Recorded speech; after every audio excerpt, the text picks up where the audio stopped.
Assalamualaikum warahmatullahi wabarakatuh. Para pemirsa, pada saat ini kita ingin mereview kilas balik perjalanan saya dan toleransi beragama di Amerika.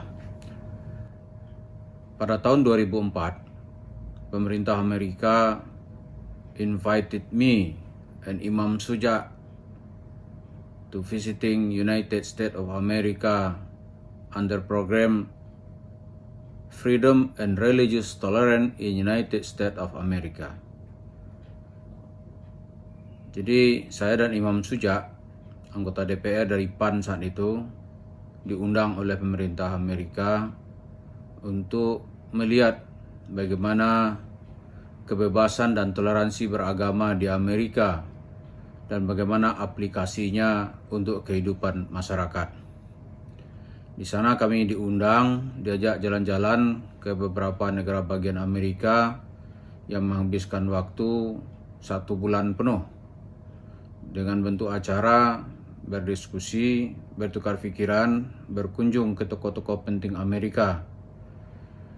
Di antara tokoh yang kita kunjungi itu adalah ada Pusat Islam Amerika, melihat Islamic Center di Washington DC, kemudian bertemu dengan seorang imam yang hafal Al-Quran dan telah menjadi warga negara Amerika, namanya Bashar Arafat. Tema-tema yang dibahas adalah antara lain yaitu melihat apa peran Amerika di abad ke depan. Setelah hampir 1 abad, Amerika ini merupakan pilar dunia yang sangat penting. Hampir tidak ada satu proses politik di negara manapun yang bisa terjadi tanpa melibatkan Amerika. Bagi saya yang penting saat itu adalah bagaimana pemerintah Amerika sebagai negara demokrasi dan negara bebas. Bebas artinya dalam kehidupan publik, orang bebas untuk percaya kepada Tuhan dan bebas juga untuk tidak percaya. Tapi bagi Amerika ada satu kaidah umum. Paham kebebasan itu akan diizinkan selama tidak mengancam kebebasan orang lain. Tapi Amerika akan turun tangan membatasi sebuah aliran kalau aliran atau sekte apa agama dan tindakan seseorang itu mengancam kebebasan orang lain. Karena itu di Amerika, dalam sekte-sekte Kristen sendiri, ada sekte yang terlarang di Amerika itu. Di antaranya adalah Children of God.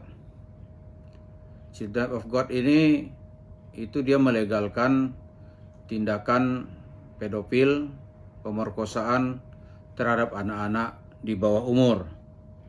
Juga ada aliran The People's Temple. Ini juga termasuk kelompok yang dilarang di Amerika. Dan banyak lagi kelompok-kelompok yang pada mulanya berasal dari sekte Kristen, tapi dia membuat aliran sendiri di mana bunuh diri massal merupakan inti dari ajarannya. Ini dilarang karena merusak warga negara Amerika. Belakangan ada yang dilarang juga, misalnya Jamaah Islamiyah, Al-Qaeda, termasuk yang terpenting komunis, jelas satu paham yang dilarang di Amerika. Apa menariknya kunjungan ini? Dalam kunjungan ke pusat-pusat Islam di Amerika, itu keuangan masjid di Amerika itu tetap di bawah kontrol pemerintahan federal. Saya bertanya kepada Dr. Bashar Arafat, kenapa mesti dikontrol? Dia katakan, ini uang dari warga negara Amerika. Misalnya di Islamic Center, masjid itu mendapatkan uang, itu ada yang merupakan sedekah, infak, tapi ada juga pemotongan pajak dari jemaah masjid. Misalnya di suatu negara bagian, jemaah masjid menyerahkan, katakanlah dia kena kewajiban pajak itu 1 tahun, katakanlah $5.000. Ya $2.000 dia kasih ke masjid gitu. Maka dengan bukti penyerahan pajaknya ke masjid, dia nanti membayar ke pemerintah sisanya, katakanlah $3.000. Karena itu kata Bashar Arafat, uang yang 2.000 tadi itu boleh digunakan oleh masjid, tapi tetap di bawah kontrol pemerintah, dalam hal ini bagian pajak. Jadi imam di Amerika tidak boleh menggunakan uang warga negara Amerika, walaupun itu namanya kas masjid, sesuka hatinya gitu. Tapi kata Bashar Arafat, ini sejak 9/11 itu kegiatan Islam, kita bisa mengajukan proposal, misalnya uang kas lagi banyak gitu. Kalau dipakai sembarangan, itu nggak bisa. Ada biaya-biaya reguler gitu. Misalnya imam masjid, dia katakanlah digaji bulanan. Selain itu ada insentif. Katakan dia memberikan khutbah, memberikan tausiah, maka dia mendapatkan honorarium gitu. Tapi nanti ketika uang kas banyak, katanya, kami mengajukan program agar uang ini bisa dipakai, misalnya dengan mencetak Al-Quran.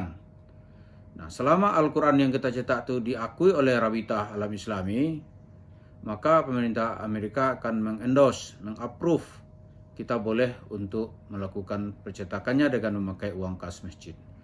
Ini para jemaah dapat kita lihat, kalau terjadi pelanggaran, penggelapan uang kas masjid, maka seseorang akan berurusan dengan FBI, ya, Federal Bureau Investigation, Badan Intelijen untuk Internal Amerika.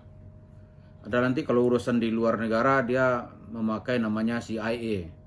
Jadi FBI akan menginterogasi imamnya, pengurus masjidnya, kemana uang kamu gunakan gitu. Jadi bukan berarti pemerintah Amerika, kata Bashar Arafat, mencampuri urusan internal masjid, tapi itu dilakukan biar tidak terjadi tindakan sewenang-wenang oleh pengurus, apakah dia imam atau khatib di masjid tersebut. Dia nggak boleh. Jadi harus ada regulasi yang mesti dipenuhi. Begitu pemerintah Amerika melakukan agar di kegiatan keagamaan itu bisa berjalan dengan baik. Tidak saja ke masjid, ya gereja juga begitu. Jadi seorang pastor atau pendeta gitu itu tidak bisa menggunakan uang dari jemaatnya sesuka hatinya gitu. Tetap ada kontrol dan ada mekanisme yang disepakati antara pemerintah federal dengan pengelolanya. Nah, kembali kepada persoalan kita di sini. Kenapa di sini orang-orang seperti Yusuf Mansur itu leluasa meraup uang dari jemaah gitu.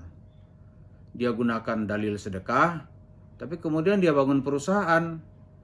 Dia gondol uang dari jemaah atas nama sedekah, nanti dia berinvestasi, membeli franchise, membangun rumah makan yang jumlahnya mungkin ratusan gitu. Jadi sumber kekayaannya dari kas masjid, dari jamaah, tapi digunakan untuk kepentingan pribadi. Kalau di Amerika, perilaku seperti Yusuf Mansur ini, pasti dia sudah masuk dalam bidikan FBI. Karena ini sebuah tindakan pelanggaran, merugikan kehidupan umum untuk kepentingan pribadi. Nah, ini menjadi pelajaran kita bersama. Sebetulnya cerita tentang Amerika ini sangat panjang dan beragam. Kita akan mengungkap nanti secara berseri bagaimana harmonisasi sosial bisa ditegakkan di tengah negara sekuler seperti Amerika. Dia yang jelas di Amerika FBI, ya kalau Yusuf Mansur ada dalam sistem sosial Amerika, pastilah dia telah menjadi, ya bisa menjadi tahanan, investigasi, sampai semuanya bisa dijelaskan secara transparan. Nah, kita sebagai rakyat di Indonesia ini, upaya kita hanyalah suara. Kita hanya bisa bersuara, tidak lebih dari itu. Kenapa? Karena kita rakyat. Dan kita meminta kesadaran rakyat bersama untuk meminta keterlibatan pemerintah agar tidak ada orang-orang di dalam dalil apapun menjual nama-nama Tuhan, menjual nama Nabi, menjual sedekah di masjid, lalu meraup uang untuk digunakan membangun kerajaan bisnisnya secara pribadi. Terima kasih. Assalamualaikum warahmatullahi wabarakatuh.